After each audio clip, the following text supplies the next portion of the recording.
जय हिंद, जय शिवराय. मी स्वराज्य शिलेदार. आज खूप आनंदाचा दिवस आहे. अनेकांना या गोष्टीची माहिती आहे का मला माहीत नाही. आज महात्मा फुले यांची जयंती आहे. 11 एप्रिल 1827 साली त्यांचा या मातीमध्ये जन्म झाला. आता का कळकळीने सांगूसं वाटते, या महापुरुषाचा उद्धार झाला नसता तर क्रांतीची ज्योत या मातीमध्ये निर्माण झाली नसती. सांगायला आनंदही होतो आणि कधी कधी दुःखही वाटतं. महात्मा फुलेंनी पहिली महिलांसाठी शाळा निर्माण केली भिडेवाडीमध्ये. अजून पहा, पुण्याच्या भिडेवाडीमध्ये 1 जानेवारी 1848 साली महात्मा फुलेंनी त्यांनी सावित्रीमाई यांना शिकवलं. सावित्रीमाईंना शिकवत असताना गपचूपमध्ये शिकवावं लागत होतं. ब्राह्मण महिलेला शिक्षण दिलं तर धर्म बुडवला जातोय. ब्राह्मणने जर महिलांनी कुठलं अक्षर लिहिलं तर त्याची आळी पोटामध्ये निर्माण होतील महिलांच्या, या पुरुषांच्या, आणि पुरुषांचा जीव जाऊ शकतो.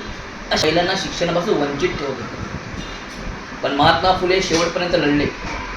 त्यांचं योगदान खूप मोठं. एक ते उद्योजक सुद्धा आहेत.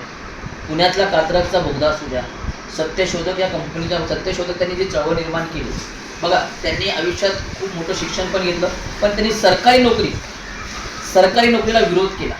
ते इंग्रजांच्या ख्रिश्चन शाळेमध्ये शिकले असले तरी त्यांनी ख्रिश्चन लोकांचा अभ्यास करून त्यांना कळलेलं आहे की इथल्या जे आपल्या देशावर आक्रमण इंग्रजांनी केलेलं आहे ते इंग्रज किती नालायक आहे. त्यातनं त्यांनी शिक्षण घेतलं, पण देशाला स्वातंत्र्य मिळण्यासाठी त्यांनी अनेक लढ्या लढल्या. त्यामध्ये पहिलं स्वातंत्र्य हवं होतं ते इथल्या स्त्रियांसाठी, इथल्या बहुजनांसाठी. महात्मा फुलेंच्या मिसेस खंडू पाटलाची ती मुलगी सावित्रीमाई. विचार करा, सरनेम पाटील, तरी ब्राह्मण लोक पाटील असून पण त्यांना लांब करत होते. आजचे पाटील जे मिरवत आहेत ना, मला सांगायचं आहे, मला त्यांनाही सांगायचं मित्रांनो, मी कुठल्या जाती व्यवस्थेवर नाही बोलत आहे, पण ही जात व्यवस्था नष्ट झाली पाहिजे ना, त्यासाठी महात्मा फुलेंनी केलेली ती चळवळ आहे. खंडू पाटलाची मुलगी होती सावित्रीमाई, त्यांचं लग्न लावलं, पण त्यावेळी सुद्धा ब्राह्मण खंडू पाटील साहेबांना जवळ घेत नव्हते. विचार करा, ह्या गोष्टी समाजाला समजल्या पाहिजे.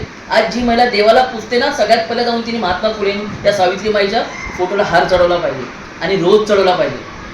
महिलांसाठी पहिलं शिक्षण संस्था पहिल्या सावित्रीमाईंना शिकवलं आणि अन्य सावित्रीमाईंना शिकवलं. सावित्रीमाईंबरोबर अनेक महिलांना त्यांनी शिकवलं. मध्ये दलित समाज असू दे, बहुसंख्य कैकाडी असू दे, मराठा असू दे, कुणबी असू दे, अनेक महिलांना पहिलं शिक्षण दिलं. कारण का, जर महिला शिकल्या तर देशाची प्रगती होऊ शकते. त्यावेळी शिक्षण दिलं जात नव्हतं, अत्याचार होता, पण या सगळ्या गोष्टीला लाथ मारली आणि मातीचं परिवर्तन झालं पाहिजे म्हणून महात्मा फुलेंनी पहिला महिलांना शिक्षण दिलं. आणि आज प्रत्येक महिला जी राष्ट्रपती आहे, या नगरसेवक आहे, या खासदार असेल, आज ती उच्च पदावर असेल, इंजिनियर असेल, डॉक्टर असेल, वकील असेल ना, हे योगदान महात्मा फुलेंचं आहे, हे योगदान सावित्रीमाईचं आहे. पण याची तुम्हाला कळकळ नाही आहे. तुमचे पाय देवाच्या मंदिरात जातील, पण ज्यांनी तुम्हाला अधिकार दिला ना तिथे जाणार नाही. कारण का तुम्ही अभ्यास करायचाच नाही, तुम्ही फक्त अंधश्रद्धेत राहा. अरे कुठलाही असं मला सांगा, कुठल्या देवाने कुठली शाळा निर्माण केली? कधीच नाही. पण ह्या महापुरुषांनी तुमच्यासाठी पहिली शाळा निर्माण केली. आपल्या देशातील पहिले मुख्याध्यापिका, पहिली शिक्षिका सावित्रीमाई फुले. फातिमाबाई शेख त्यांच्या मदतीने, फातिमाबाई शेख हे सुद्धा शिक्षिका झाल्या. कोणामुळे? महात्मा ज्योतिराव फुलेंमुळे. ह्या व्यवस्थेला लाथ मारायची असेल तर तुम्हाला कुठे ना कुठे हा खरा इतिहास माहिती करून घ्यायला हवा. सत्यशोधकची चळवळ निर्माण केली.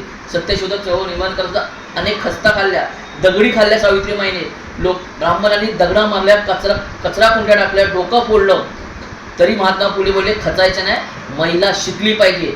जर एक महिला शिकली तर देशाचं, कुटुंबाचा उद्धार होणार. शिक्षणाची आवड असल्यामुळे बाकीच्या ब्राह्मण लोकांनी सांगितलं, जर हा शिक्षण घेत असेल तर धर्म बुडवला जाईल, धर्म बुडवलेल्या व्यक्तीला आम्ही कुटुंबात ठेवू शकत नाही. म्हणून त्यांच्या वडिलांनी, गोविंदरावांनी महात्मा फुलेंना घरातनं बाहेर काढलं. आणि महात्मा फुले घरातनं बाहेर निघालो तरी त्याला पण शिक्षण सोडणार नाही. शिक्षण ही काळाची गरज आहे. इथल्या दलित, ओबीसी, कैकाडी, मराठा, कुणबी सगळ्यांना पहिलं शिक्षण दिलंच पाहिजे. शिक्षणापासून वंचित नाही राहता येणार. ह्या विचाराने घर सोडलं, पण आपली क्रांती चालूच ठेवली महात्मा फुलेंनी. ही खूप कळकळीने सांगतोय, कारण का तुम्ही हे विसरून जाल. येणाऱ्या पिढीला जर तुमच्या मुलांना ह्या इतिहासाबद्दल नाही सांगितलं ना, तर तुम्हाला सांगतो देश अंधश्रद्धेतच राहणार आहे. हा इतिहास वाचा. अक्षरशः महात्मा फुलेंचा मृत्यू झाल्यानंतर सुद्धा त्यांच्या मिसेसनी, सावित्रीमाईंनी तो लढा पुढे चालू ठेवला. ब्राह्मणाच्या चुकीने एका महिलेवर बलात्कार झाला. या ब्राह्मणाच्या चुकीने एक बलात्कार, कसं ब्राह्मणाने बलात्कार केला तो बलात्कार नसतो, ती देवाने केलेलं कृत्य आहे. मग ती जी महिला होती ना, ती जाऊन सुसाईड करत होती, एका विहिरीमध्ये उडी मारत होती ती पोटोशी झाल्यानंतर. पण महात्मा फुलेने तिला वाचवलं. महात्मा फुलेने तिला जवळ घेतलं. तिला बोलली, ताई, ह्या मुलाचा उद्धार मी करेन, भले तो ब्राह्मणाच्या पोटीचा असला तरी पण.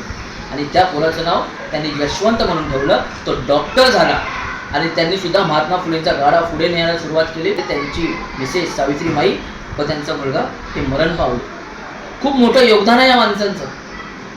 एवढंच कशाला, तुम्ही ज्या महानगरपालिकेत बसता ना मुंबईच्या, ती महानगरपालिकेचं काम सुद्धा ना महात्मा फुलेंनी केलेलं आहे. अनेक गोष्टी सांगण्यासारख्या आहेत, पण वाईट वाटतं इतिहास जर तुम्ही नाही समजलात ना, तर आता जे हे राजकीय लोकांच्या मागे असेच उपटेगिरी करत राहा आणि हा देश उद्ध्वस्त करा.